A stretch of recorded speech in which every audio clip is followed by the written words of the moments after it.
CET के लिए बस 2 महीने बाकी थे, उसमें सब सब्जेक्ट्स करने थे। कुछ भी नहीं हुआ था, ना टारगेट की बुक ढंग से हुई थी, ना सीईटी के जो स्कोर पूछते थे वो ढंग से हुई थी। लास्ट के 2 महीने में जितना हो सकता है उतना किया मैंने। एक्सपेक्टेशंस मेरी बहुत हाई थी खुद से, हमेशा से एक्सपेक्टेड, क्राइड अ लॉट उस दिन, मैं बहुत रोई मेरा। Hello everyone, welcome to my channel और welcome back to my channel. Hope you all are doing very well. So this video is like story time है। ये वीडियो में हम लोग स्टोरी टाइम मैं इसको कंसिडर करूँगी बिकॉज सब लोग पूछते रहते हैं, सब लाइक कि कितने मार्क्स मिले आपको, कितने परसेंटेज थे आपको, वगैरह वगैरह सब कुछ। तो मैं आपको ना स्टोरी बताती हूँ, मेरी स्टोरी बताती हूँ, जिसमें से शायद किसी को मोरल मिले ना मिले, किसी को भद्दा लगे, किसी को कुछ लगे, किसी को कुछ लगे। ठीक है। सो बेसिकली स्टार्ट कहाँ से करना है? 11th से स्टार्ट करते हैं। ठीक है। तो 11th में क्या हुआ ना, हम लोग ने 11th को बहुत लाइट लिया हुआ था। This story is all for like juniors के लिए और ड्रॉपर्स के लिए होगी ये स्टोरी, कि हमने एग्जैक्टली किया क्या था। तो ना 11th में हमने 11th को बहुत लाइटली ले लिया था। सच बताऊँ तो ना, एक वो ओवर का कॉन्फिडेंस का जो स्पार्क होता है ना, वो आ गया था। कि 10th तो हो गई हमारी, 10th में भी बहुत अच्छे से पढ़ लिया था, स्कूल में भी टॉपर थे हम लोग, एंड 11th-12th के एवं निकल जाएंगे हमारी, ये कॉन्फिडेंस था या ओवर कॉन्फिडेंस था, बट मुझे ऐसा फील हो रहा है अब के टाइम पे कि वो ओवर कॉन्फिडेंस ही होगा। एंड तब मैंने सीईटी का मुझे पता था ना मुझे इंजीनियरिंग करनी थी ना कुछ। I was more creative. तो स्कूल में होता है ना, पेरेंट्स बोल देते हैं कि भाई तुमको जो करना है कर लो, हम लोग तुमको रोकने नहीं वाले, तुमको जो पढ़ना है पढ़ सकते हो। एंड देन मैं तब आर्ट्स लेने का सोच रही थी कि मैं ना 11th में आर्ट्स लूँ, 11th-12th में आर्ट्स लूँगी, एंड कुछ आर्ट में या फिर एग्ज़ाम्स, कॉम्पिटिटिव एग्ज़ाम्स होती उसमें कुछ करूँगी आगे जाके। That was thought at that time. So मेरे पेरेंट्स ने मुझे अलाउ नहीं किया आर्ट्स लेने के लिए, कि भाई एक मार्क्स अच्छे आए and we are not allowing you to do such things, stupidity नहीं करनी है, ऐसा वगैरह वगैरह। तो मैंने भी सोचा ठीक है अभी ले लेते हैं, साइंस भी तो हमारा अच्छा ही था, कौन सा बुरा था। सो ले लिया 11th में, और लिया तो लिया सिटी के सबसे अच्छे कॉलेज में लिया मैंने, जो बहुत अच्छा पॉपुलर कॉलेज है, देवगिरी कॉलेज, उधर लिया मैंने। मतलब माना जाता है कि वो कॉलेज स्ट्रिक्ट कॉलेज है, अच्छा कॉलेज ऐसा माना जाता है, अभी कितना सच है कितना झूठ नहीं पता। तो फ़िलहाल के लिए तो वही।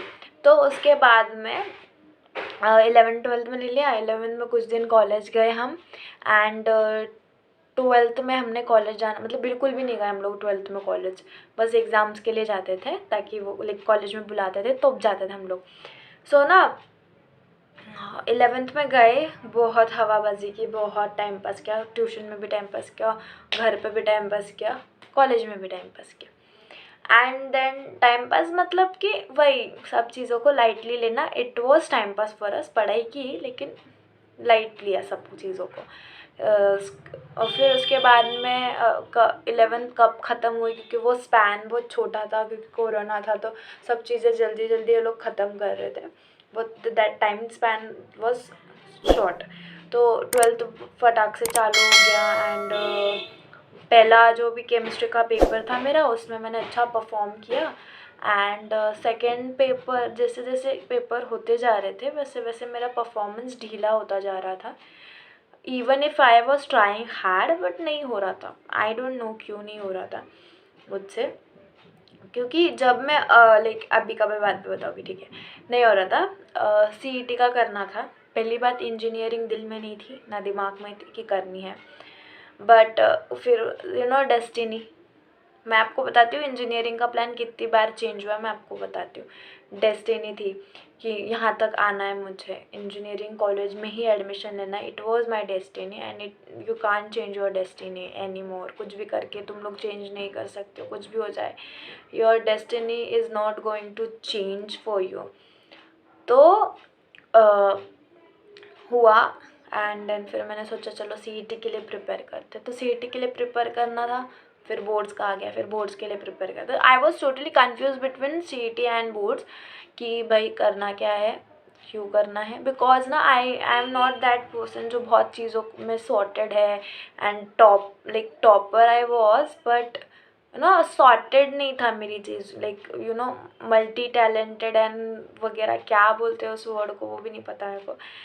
बट मुझे एक ही चीज़ पे काम करना आता है। If I am doing drawing, I'll totally focus on it. If I'm studying, I'll totally focus on it. If I'm doing something, तो I'll focus on it. तो ऐसी चीज़ें थी मेरी कि मैं एक चीज़ पे ध्यान रखना, मुझे ध्यान लगाना आता था, मल्टीपल चीज़ों पे एक टाइम पे ध्यान नहीं आता था। तो आई वॉज लाइक कि बोर्ड्स का करते हैं, फिर बोर्ड्स का प्रिपेयर करने लग गए स्टार्टिंग से। फिर बोर्ड्स का प्रिपेयर करते करते टेस्ट होती थी, मार्क्स नहीं आते थे, टेस्ट होती थी, मार्क्स नहीं आते थे। बोर्ड्स का बात कर रही हूँ। बस एक ही सब्जेक्ट में मार्क्स आते थे, वो था मैथ्स, जिसने मेरे को लास्ट में धोखा दिया। तो मैथ्स में मार्क्स जिससे प्यार का उसने धोखा दे दिया।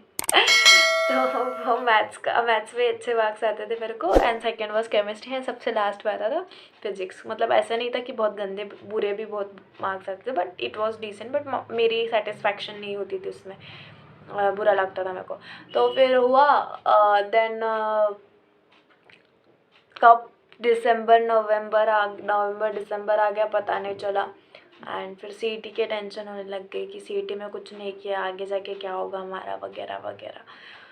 एंड इस बीच में ये जो भी जितनी भी टाइम था, जितना भी टाइम स्पैन था, इस बीच में मैंने 3 से 4 बार ये कह के रोई हूँ कि मुझे इंजीनियरिंग नहीं करनी, मुझे इंजीनियरिंग नहीं करनी, मुझे इंजीनियरिंग में नहीं जाना है, मुझे इंजीनियरिंग नहीं करनी। ये मैंने बहुत बार बोला है, लाइक 3 to 4 टाइम्स मैं इस बात को लेके लिटरली आई क्राइड। इतने भी टाइम स्पैन में मैंने बहुत रोई हूँ कि मुझे इंजीनियरिंग नहीं करनी है। एंड फिर उसके बाद में मैंने बोर्ड्स दिया, एंड बोर्ड्स की एग्ज़ाम मेरी अच्छी थी। बस मैथ्स में उन्होंने कुछ तो भी गड़बड़ हुआ है मेरा पेपर में, बट इट्स ओके, वो नहीं हुआ सॉर्ट आउट। मैंने किया था ट्राई, लेकिन नहीं हुआ। फिर उसके बाद में आया रिज़ल्ट बोर्ड्स का, एंड इट वाज 74.17, जो मेरी एक्सपेक्टेशन से बिल्कुल भी मिलता जुलता नहीं था। माई एक्सपेक्टेशन वाज 80-85 के बीच, या फिर 85 to 90 के बीच में। एंड ये तो बिल्कुल ही नहीं था मेरे को एक्सपेक्टेड कि मैं इतना गंदा मार्क्स लेके आऊँगी। एंड आई वॉज, मतलब कोई फियर भी, ऐसा भी नहीं था कि पेपर गंदे गए मुझे फियर है। एक दिन पहले I was excited to see my result कि क्या है क्या नहीं। कि और जो बच्चों ने, मतलब ऐसा मैं नहीं बोलूँगी उन्होंने पढ़ा नहीं था, बट जो मेरे साथ थे, मतलब जो भी बोर्ड के सेंटर में मेरे साथ में थे जो लोग, उन्होंने कुछ भी नहीं लिखा था, बट उनको अच्छे मार्क्स आ गए। एंड आई फेल्ट लाइक क्या किया था मैंने पेपर में जाके, क्या नहीं लिखा या क्या लिखा था, गलत लिखा था क्या, ऐसा मुझे फील हो रहा था। फिर उसके बाद मैंने छोड़ दिया, वो उसका दुख मनाया मैंने एक दिन बैठ के। फिर उसके बाद में मैंने CET के पे ऊपर ध्यान दिया। CET के लिए बस 2 महीने बाकी थे, और उसमें सब सब्जेक्ट्स करने थे। कुछ भी नहीं हुआ था, ना टारगेट की बुक ढंग से हुई थी, ना CET के जो स्कोर बुस्टर्स थी वो ढंग से हुई थी। लास्ट के 2 महीने में जितना हो सकता है उतना किया मैंने। आई लिटरली लाइक जब मुझे नींद आती थी ना, तो मैं पानी मार मार के मैंने पढ़ाई की है। और एग्ज़ाम के 2 या 3 दिन पहले से मैं बस 3-3, 4-4 घंटा, या फिर उससे भी लाइक 5 to 6 आवर्स ऐसे सो रही थी। एंड कॉन्स्टेंटली हम लोग ट्यूशन में बैठ के पढ़ते थे। 7 to 8 आवर्स हम लोग ट्यूशन में रहते थे, घर पे पढ़ते थे, घर पे आने के बाद खाना खा के पढ़ते थे। एंड जैसे जैसे हमारा उतना टाइम स्पेंड निकल गया, तब आया CET का पेपर। एंड CET का पेपर आई वॉज एक्साइटेड कि फाइनली पेपर्स हो गए, अभी मुझे पढ़ना नहीं पड़ेगा। बट केमिस्ट्री का पेपर अच्छा गया मेरा, CET का। फिर मैथ्स का आया, मैं पहले फिज़िक्स का आया, फिर उसके बाद में फिज़िक्स में बिल्कुल पढ़ के नहीं गई थी। एक दिन पढ़ के गई थी, उसमें क्या ही याद आने वाला, क्या ही समझने वाला था मेरे को। तो उसके बाद में आया मैथ्स का paper. I was excited for maths, क्योंकि मैंने मैथ्स बहुत अच्छे से पढ़ा था, शिद्दत से पढ़ा था, और मुझे लगा कि बोर्ड्स में धोखा दे दिया, बट इसमें नहीं देगा। बट इसमें क्या हुआ ना, मैं मेरी बैड हैबिट या फिर उसको क्या कह सकते हैं, जो भी चीज़ों को फॉर ग्रांटेड लेना, जैसे कि नींद प्रॉपर नहीं, स्ट्रेस लेना, फियर होना, वो सब चीज़ों की वजह से मैं ब्लैंक हो गई एग्ज़ाम में जाके। एंड ब्लैंक होने के बाद में मेरे को जैसा जैसा कुछ जो जो समझ रहा था मैंने वो किया। And I cried a lot उस दिन, मैं बहुत रोई। मेरा अभी भी ब्लॉग होगा मेरे चैनल पे उस दिन का, कि मैं उसमें बहुत रोई वाली थी लिटरली। मेरे eyes and red cheeks and all, क्योंकि मुझे लगा था मेरा अब सब ख़त्म हो गया है, इसके बाद मेरा कुछ नहीं, क्योंकि मेरी ही शायद मेरे चीज़ों को नज़र या कुछ की बोल सकते हैं कि मुझे नहीं करना, मुझे नहीं देना, इंजीनियरिंग नहीं करना वगैरह वगैरह चीज़ों की वजह से मेरी चीज़ें गलत हो गई। ये मुझे फ़ील हो रहा था उस टाइम पे, मुझे ऐसा लग रहा था कि शायद मेरी ही गलती है कि मैं बार बार ये बोलती थी कि मेरे को इंजीनियरिंग नहीं करना है, उसके वजह से ये सब चीज़ें हुई।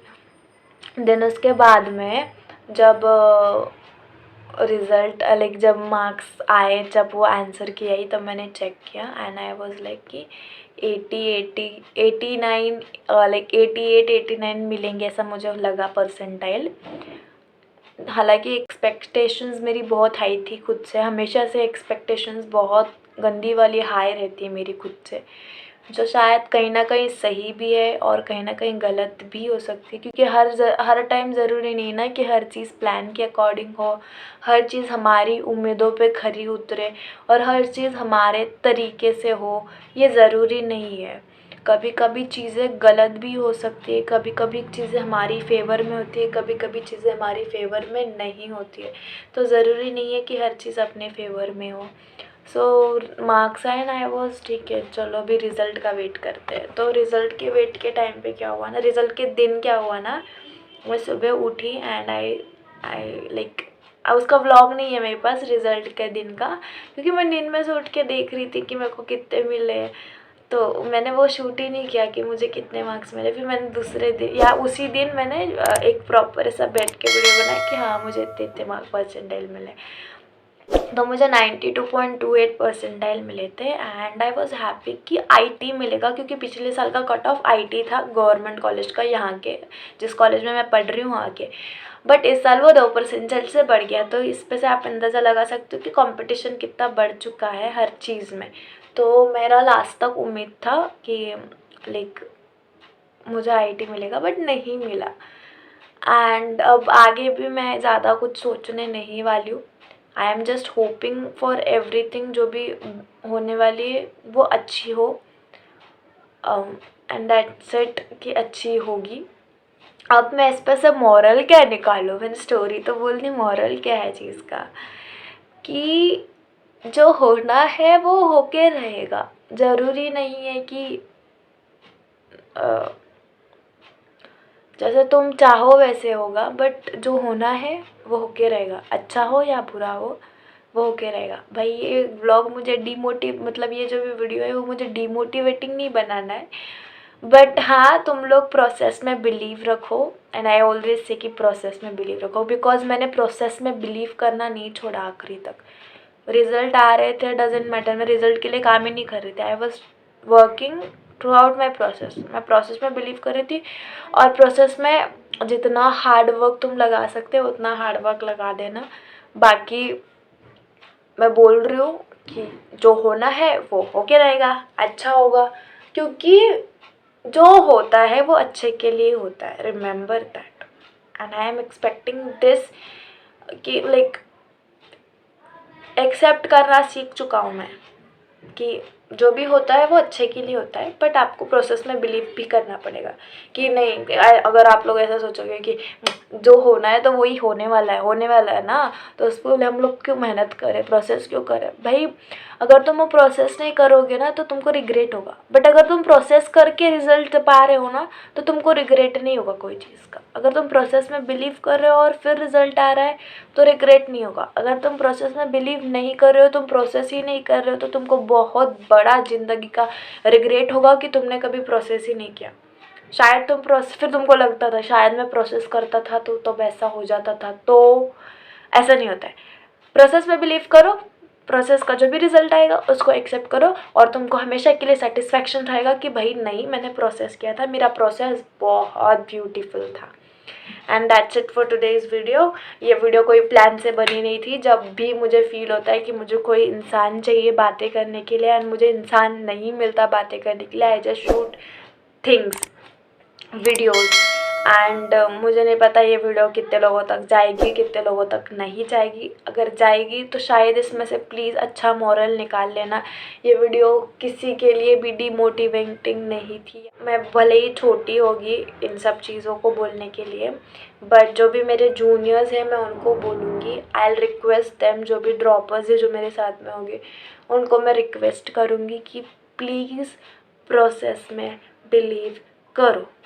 बिकॉज प्रोसेस अगर करोगे ना guys, I am telling you, result अच्छा ही आएगा तुम्हारे फेवर में ज़रूर। मतलब तुम्हें जैसा चाहिए वैसा नहीं आएगा, बट तुम्हारे फेवर में ज़रूर आएगा। तुम्हारा कोई नुकसान नहीं होगा अगर तुम प्रोसेस में बिलीव करोगे, तो तुम्हारा कोई नुकसान नहीं होने वाला है। And that's it for today's video. जय श्री कृष्ण, राधे राधे। और इस वीडियो में से हमेशा पॉजिटिविटी लेना। And that's it, bye bye.